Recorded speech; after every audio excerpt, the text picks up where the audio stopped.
we start, I am going to be covering 3 stories from the SCP Foundation. I highly recommend you check them out first. They're all linked down below, so it should be pretty easy. But if you don't want to, I get it. That's a lot of homework for a 10-minute video. In that case, go ahead and keep watching. I'll keep it pretty spoiler-free, so that way you can go back afterwards if I've piqued your interest. That's all. Enjoy! How do you tell a story? Now, I can hear you saying, that's easy, you just speak the words, or write them out, or, I guess, paint a picture, or maybe post it on something like Reddit, and, I guess, sign language is another way, and, well, does ballet count as storytelling? And maybe right about now you're realizing, this isn't as easy of a question as it first appears. But why is that? After all, we tell stories all the time. We tell stories to our boss about why we're late for work. We tell stories about other people, why they cut us off in traffic. We tell stories about ourselves, why we're here, what put us here, what we're here for. And yet, while we tell so many stories, very rarely do we think about how we tell those stories. So, today, I'd like to tell you about 3 stories where the medium is the message, where how the story is told is part of what story is being told. The SCP Foundation is an international covert organization suppressing the strange, the weird, and the anomalous, keeping us safe from the things that go bump in the night. Or, so the website claims. In reality, it's a bunch of nerds writing some of the best fiction I've ever seen. Because the things they're doing on that site have never been done before. When you think about it, we've only been able to put art into a digital medium for less than a century, and the internet is even younger than that. And both of these mediums offer new opportunities that physical media never could. A book can't surprise you with 3 more chapters when you think you've finished. A book can't link to 100 other books at the push of a button. A book can't address you by name. The first story I'd like to discuss is a live feed from Site 69, where everything is fine.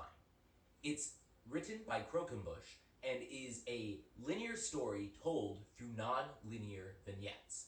What that means is you have these camera feeds presented in 1-hour increments, but within these 1-hour increments, there's no right way to view the feeds. So, one person might follow along as a character makes breakfast, only to click to the next camera and discover that someone has died during that time.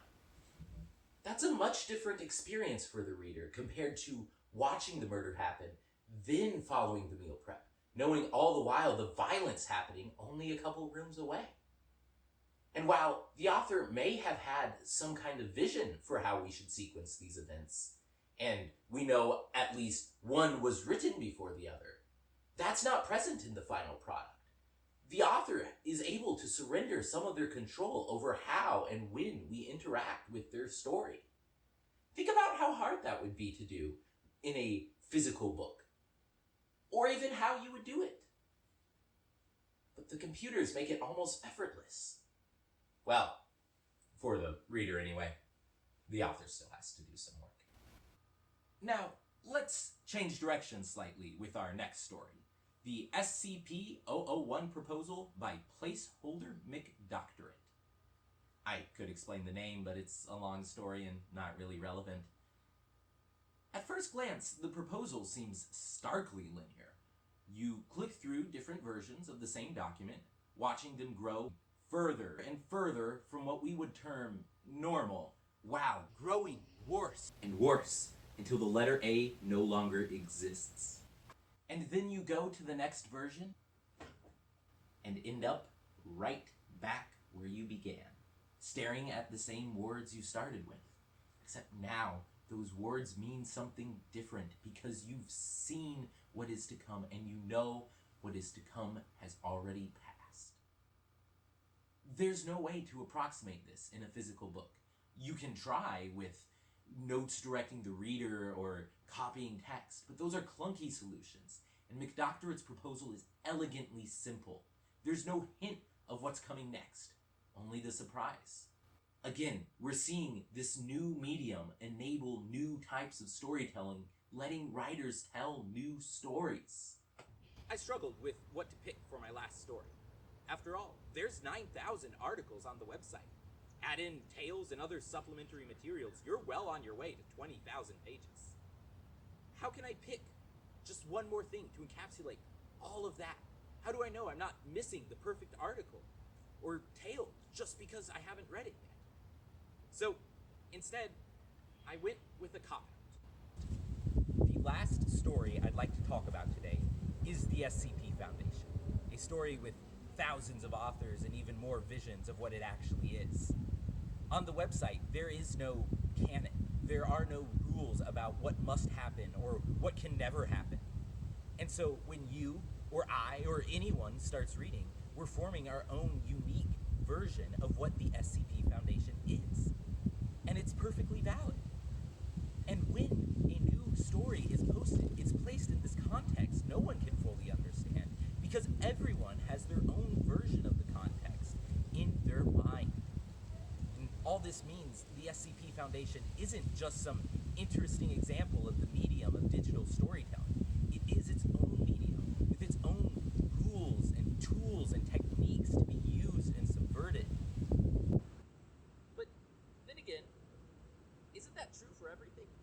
When you write a story about teenagers fighting the government, people are going to bring their own context to that, comparing it to The Hunger Games or The Giver or 100 other stories. When you draw a golden circle around someone's head, that's not just a circle. You're calling to mind centuries of religious iconography, unless the viewer has never seen any of that, in which case it is just a circle. It's important to keep in mind that the medium a creator works in isn't just the physical product. It's the culture that it's being created in, and the culture that will be interpreting it. It's important to remember that a comic means something different for me than it does for you. And I have experiences that shape how I see and understand stories, and so do you. I'm creating this video as a deliverable for a class I take. And when my teacher watches this, which, hello, he's going to be watching in a very different way from someone who just found the video on YouTube. And as a creator, I chose to place my video in both of those contexts, knowing that they will change how my video is perceived and how I can tell my story.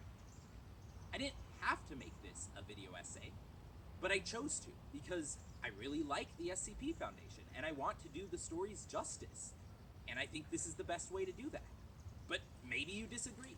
Maybe you think video essays are pretentious and I would actually just rather read the essay. And that's valid.